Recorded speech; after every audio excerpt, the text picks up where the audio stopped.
Reflecting on this month's theme, People of Wholeness, I realize that I spend my weeks thinking in the framework of myself as a single entity.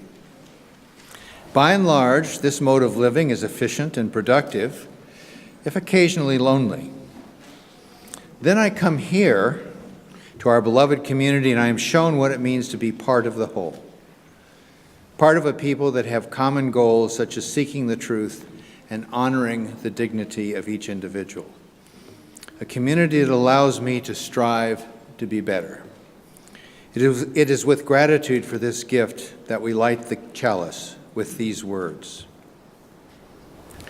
May the single flame we now kindle remind us that we are one, that the struggles and wounds of each of us impact us all. We grow together, we fail together. We move forward on the path only by walking side by side. By giving ourselves to the greater whole, we find ourselves again. May this morning help us take another step along our way.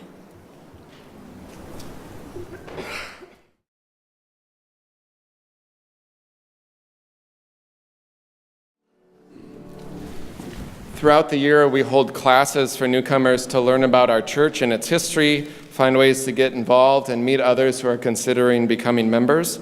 So today I welcome those who have recently decided to join our church, and you can come on up and join us up here. Come on up, don't be shy.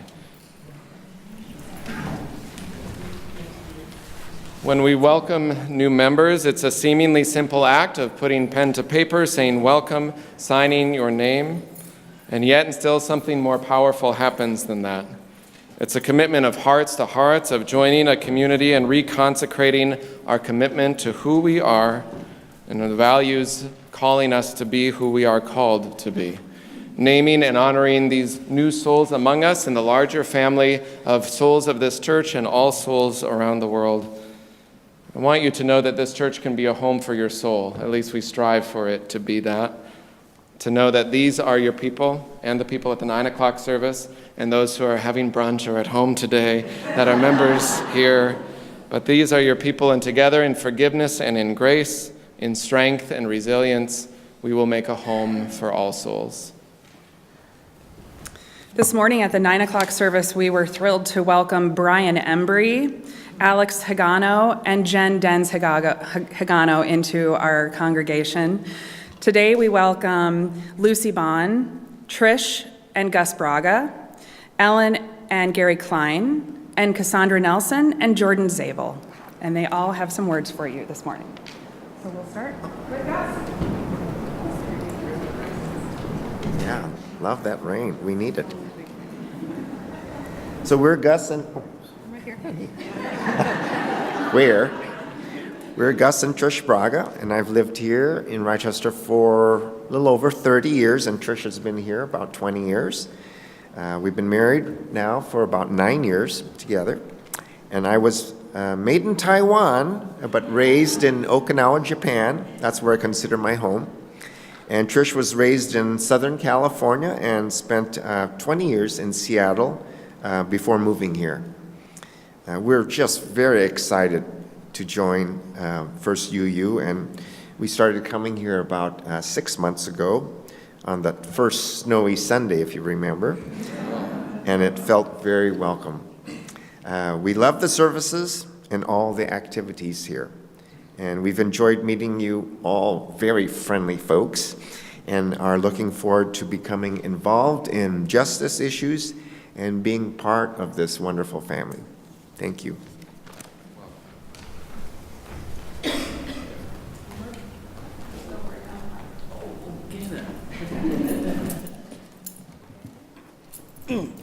Well, I was born and raised locally since 1969, and I started off at Missouri Synod, moved on to ELCA Lutheran, Presbyterian, and I just found my faith is social justice, and that's where I find my home here.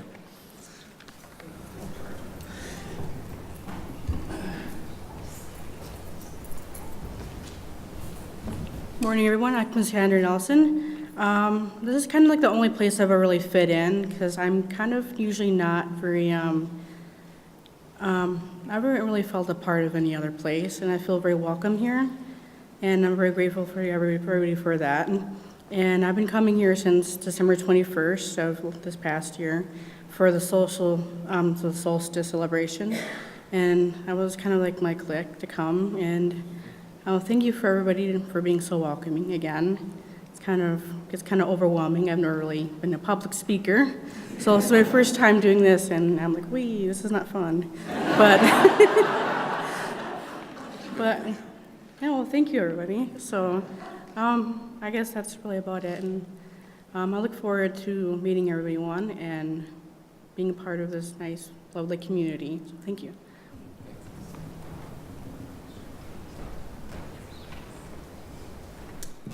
Hi, folks. I guess I'm just going to wing it here, just like I did with my wedding vows. You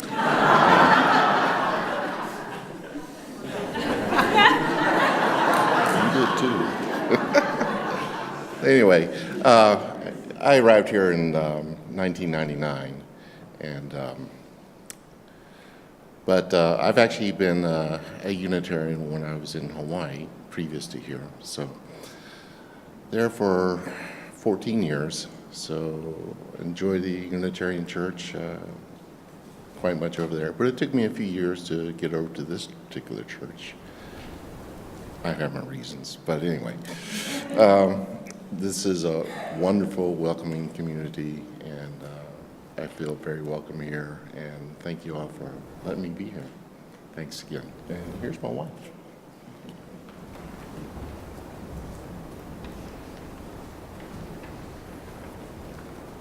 I think I'm going to throw up. Oh. No. Oops, no, that's really not what I wanted to say. I'm Ellen Klein, and I don't even know where to begin, but I'll keep it very short.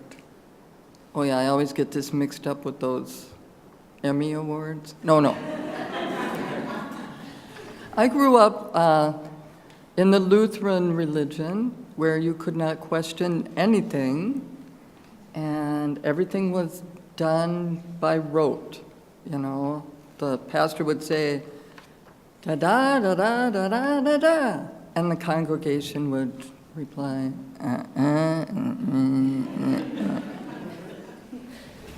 They didn't know what they were saying, I don't think. And I remember going to church one time with my son. A homeless person came in, and you know, everyone treated that person like he had the plague or something. And I'm a person with a big heart and a lot of love and kindness, and I really truly feel that each of us is a very priceless treasure. And I finally found a place after searching for a church that I might actually fit in with. I have found this place, and I'm so happy to be here and to have the opportunity to get to know all of you. Thank you. Thanks for being here. Thank you.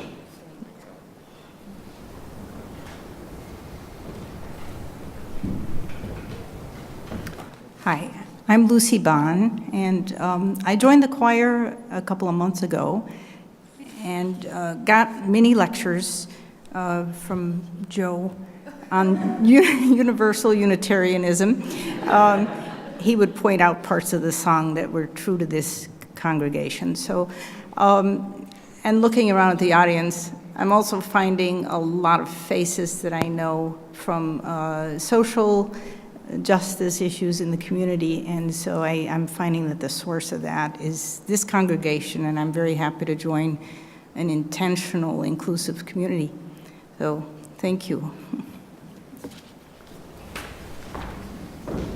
I invite you to turn to the Litany of Welcome, which is in your order of service, beginning with the congregation.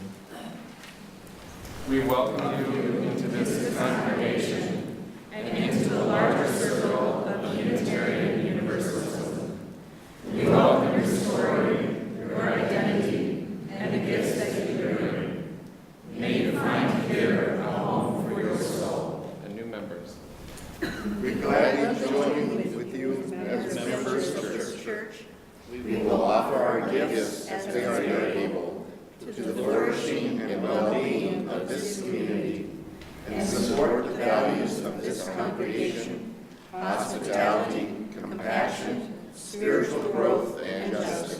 And all together.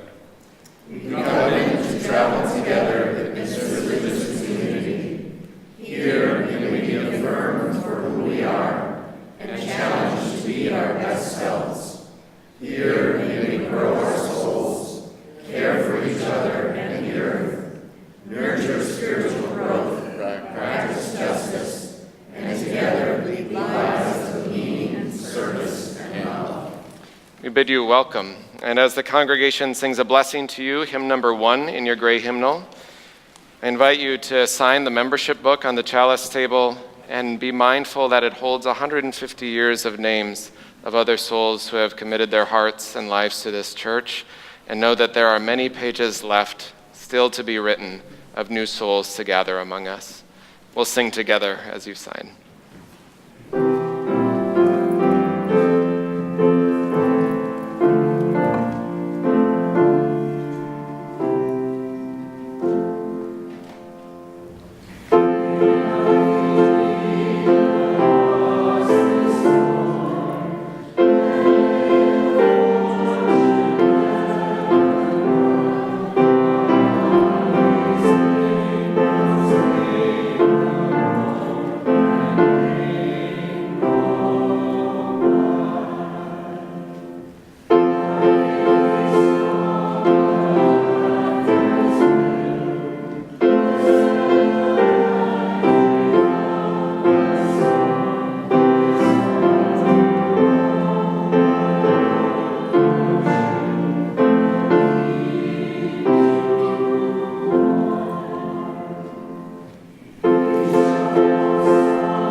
And now to the readings. The first is from the Sufi mystic Hafiz. You carry all the ingredients to turn your life into a nightmare. Don't mix them. You have all the genius to build a swing in your backyard for God. That sounds like a hell of a lot of fun. Let's start laughing, drawing blueprints, gathering our talented friends. I will help you with my divine lyre and drum. Hafiz will sing 1,000 words you can take into your hands like golden saws, silver hammers, polished teakwood, strong silk rope. You carry all the ingredients to turn your existence into joy. Mix them. Mix them. The second reading is by Alice Walker. I will keep broken things. The big clay pot with raised iguanas chasing their tails, 2 of their wise heads sheared off. I will keep broken things. The old slave market basket brought to my door by the Mississippi, a jagged hole gouged in its sturdy, dark oak side. I will keep broken things, the memory of those long, delicious night swims with you. I will keep broken things. In my house, There remains an honored shelf on which I will keep broken things. Their beauty is they need not ever be fixed. I will keep you wild, free from laughter, though it is now missing its reassuring and graceful hinge. I will keep broken things. I will keep broken things. I will keep you, pilgrim of sorrow. I will keep myself.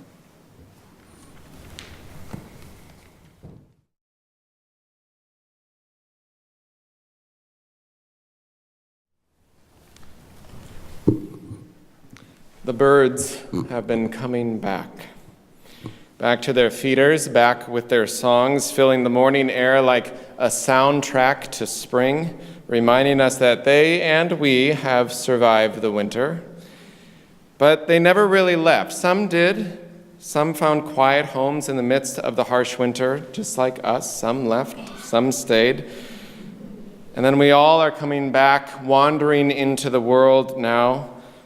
Souls a little weary, eyes blinking at that shining thing in the sky that we've missed for so long, looking for something that feels like possibility, like something that's growing, like something that's green, something to sing about.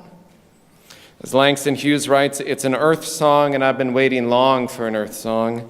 It's a spring song, strong as the bursting of young buds, strong as the shoots of a new plant. It's an earth song, a spring song, a body song, and I've been waiting long for a spring song. I've been trying to learn more about these birds, these little singers outside my window, different kinds and species. I'm very much a novice when it comes to this, but I have some good sources, some books close by, and mostly family members who know more than I do about it. Well, it's not a cardinal or an eagle, a crow or a robin, so I'm stumped. I mean, that's all I know. And a little voice from behind me, it's a chickadee, Papa. Right, right. And then I remember that wonder and humility come at every age. And so I start flipping through the pages, trying to find the right picture or the right description in this book that I hope will tell me just a little more of the story of this little singer out my window. But mostly I'm just grateful for the moment and for the wonder and for the song.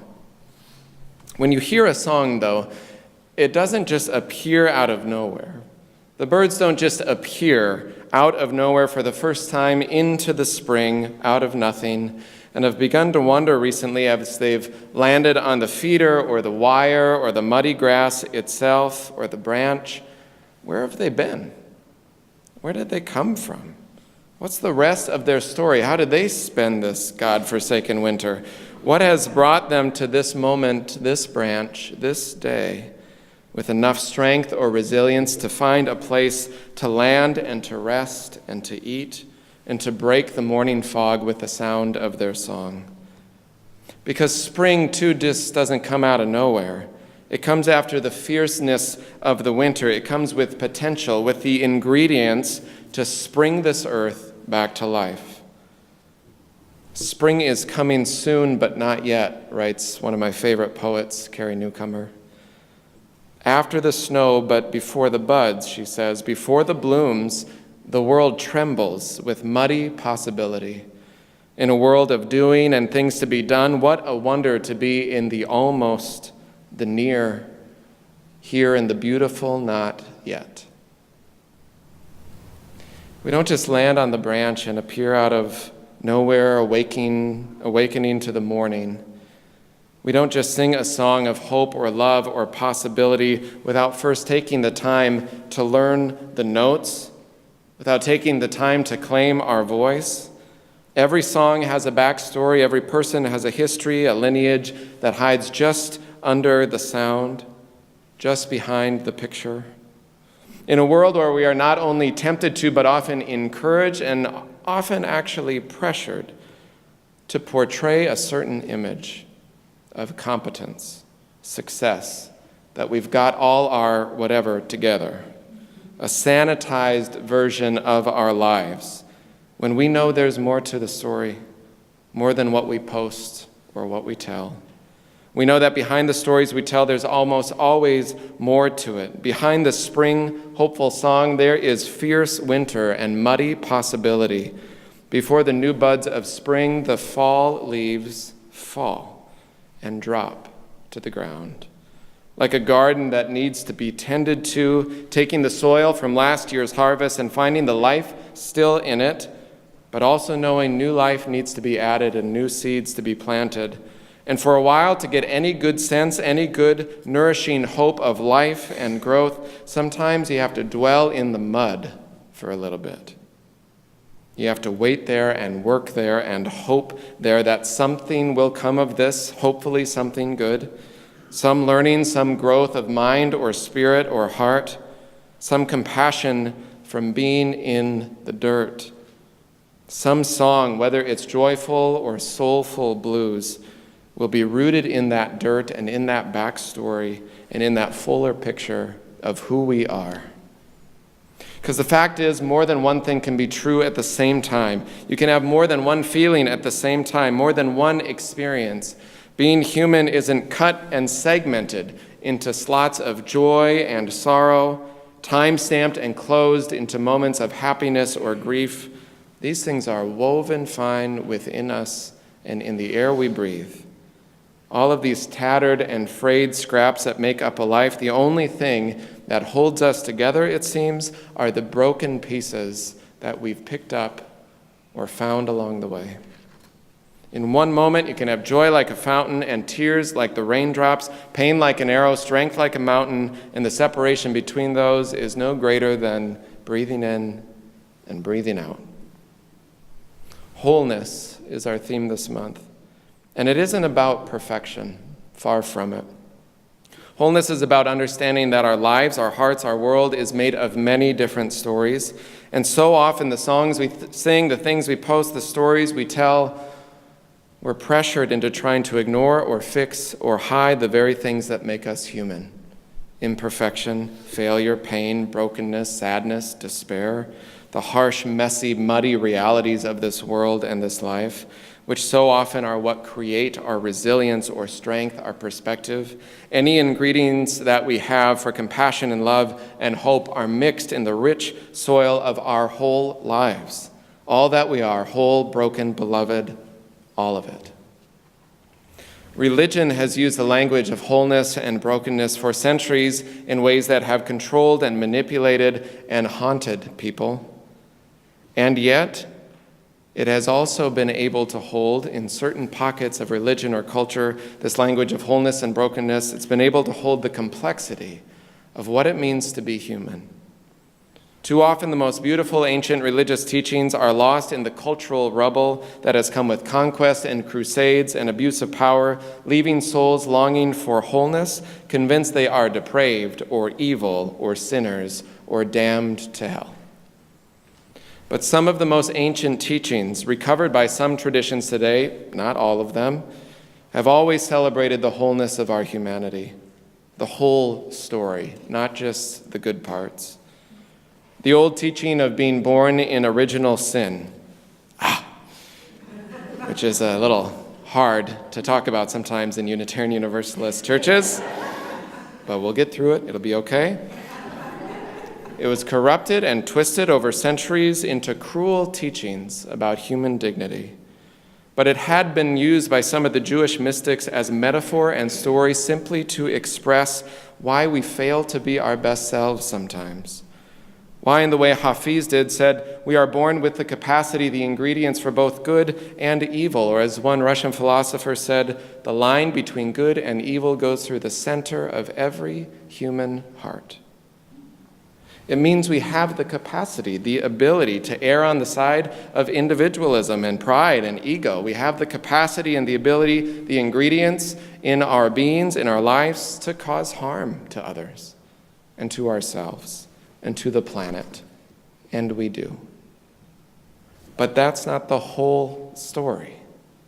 We also have the ingredients, the capacity, the ability for healing and hope, for love and service and compassion and grace.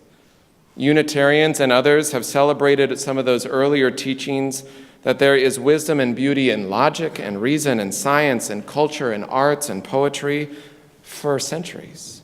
Universalists and others have celebrated earlier teachings that religion ultimately at its core is about unconditional love infusing all that is.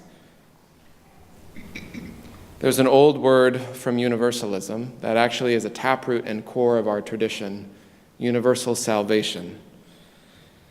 Another word, it's not always the easiest in Unitarian Universalism. It's an old word trampled too by cultural rubble, but it has a beautiful history as well. If we look for the fuller picture, the backstory, salvation comes from the root word soteria, which means wholeness, health, and flourishing.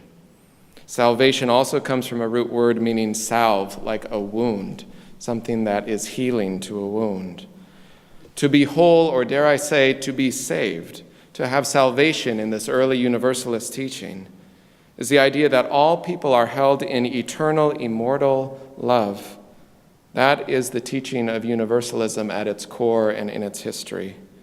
The belief that whatever deity there is or isn't, or the universe itself, all of it is infused with love, which holds all things. It has some dimension of grace and acceptance and inclusion, that all have worth and dignity, or as the words in the old Universalist teachings, all are beloved of God. Wholeness, salvation at its best, never meant anything other than the hope, the reality of health and healing and the flourishing of humanity. It got twisted along the way. It also held the belief that even in our imperfections and our failures to be our best selves, even in our muddy, messy lives that are far from perfect, even when we make mistakes and mix those ingredients of ego and pride and selfishness and turn our lives in this world into a nightmare, we know yet and still that our brokenness doesn't make us less human. It doesn't take away one's dignity or worth or belovedness. That while we are imperfect, we are held in universal love and in accountable covenant with each other in community. And our human limitations and our frailties make us no lesser part of the beauty of the family of all things, as Mary Oliver said. That we are enough, we are whole and beautiful, and we are not enough. We fail, we make mistakes, we live in relationship. We aren't perfect, and it's okay. It's like the old Reformation theology, simul justus et peccator, which I'm sure you all know, so no need to translate. Something I learned in seminary and feel like I should use sometimes just to get my money's worth. But simul justus et peccator, simultaneously saint and sinner, was the Reformation teaching. At the same time, you are whole and broken. You are loved and you are imperfect, and it's okay. Don't leave your broken heart at the door, writes the Reverend Angela Herrera. Bring it to the altar of life. Don't leave your anger behind. It has high standards, and the world needs vision. Bring them with you, and your joy and your passion. Bring your loving and your courage and your conviction. Bring your need for healing and the power to heal. There is work to do, and you have all that you need to do it. So I wonder for myself, for you, where are the places in your life where the mud and mess of your life are held in grace and love? Who are the people in your life, those gentle souls who lift you up and you can bring your broken down self to, and you can be who you are without apology, fully human, fully imperfect, and still fully whole, and be held and named and known as beloved? Where are the places, who are the people where your story is held as sacred? A woman not that long ago had a treasured piece of pottery, a gift from someone. It was a bowl that she had received from a friend. It was made by an artist along some road halfway around the world. And as part of a group she was in, she was asked to bring some object that was meaningful to her, that had some story. So she took it off the shelf, and as she was coming down the stairs, it slipped through her hands, and she dropped it on the floor, and it broke. She was devastated. You know that moment, don't you? When something so precious, so rare, so meaningful just slips right out of your hands onto the floor, cracks right in front of you, and there it is, and you're just trying to gather it all up as quick as you can, knowing it won't be what it was. Well, she gathered the pieces, devastated, and brought them to her group, there in her hands, where after some time had passed, she remembered another friend had taught her about old bowls in Japan, that when they cracked, the cracks would be filled with gold, shining. A story that Peter Mayer put into a song. I'll sing a little for you. I'm like one of those Japanese bowls that was made long ago. I've got some cracks in me, and they have been filled with gold. That's what they used back then when they had a bowl to mend. They didn't hide the cracks, they made them shine instead. Now every old scar shows from every time that I broke, and anyone's eyes can see that I'm not what I used to be. But in the collector's eyes, all of these jagged lines make me more beautiful, worth such a deeper price. So the woman took the pieces to another artist, who pieced them together and filled the spaces with gold. And it sits now on her shelf, reminding her about how the cracks in her own life can shine. It taught her something she didn't expect to learn from the bowl. In my house, there remains an honored shelf on which I keep broken things, writes Alice Walker. Their beauty is they need not ever be fixed. When it comes down to it, wholeness is not separate from brokenness. They are held together, those pieces of the soul bonded by the brilliant shine of love and grace, knowing that as much as we fail, as much as we stray from our best selves, there is love still to fill the gaps. And we mix things into a mess sometimes, and we have the capacity to take that mess and that mud and turn it into joy. We are enough, even if imperfect. And it is the mud and the dirt of possibility, the fuller story of who we are and hope to be, that helps us learn our notes and find our words and claim our voice, so that we can wake to the morning in hope and love, and we can sing. The closing hymn is Immortal Love. I invite you to rise and body or spirit as we sing together. I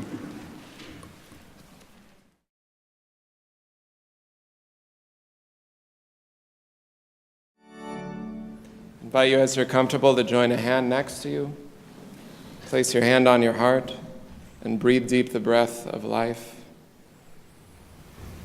We fail, we miss the mark, and we fall in this muddy spring, hopefully into possibility and growth and something that comes from the mud, where our hearts are broken open in compassion and service and justice, so that we find the words and claim our voice to sing our own songs.